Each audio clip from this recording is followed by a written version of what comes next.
To curb the spike of COVID-19 cases, practicing PDA or public display of affection has been prohibited.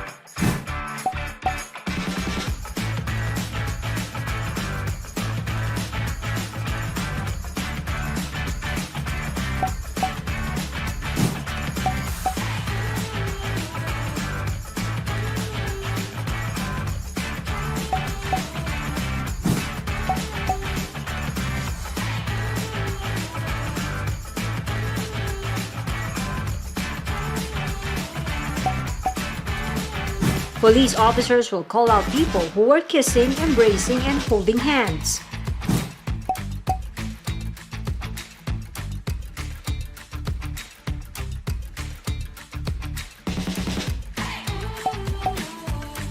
The directive covers couples, family members, and friends.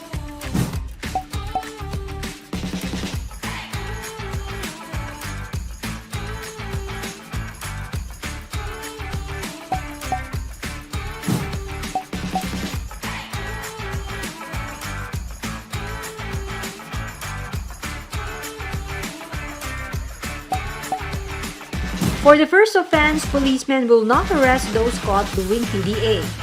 Succeeding offenses, however, will be sanctioned based on ordinances of local government units regarding quarantine protocols.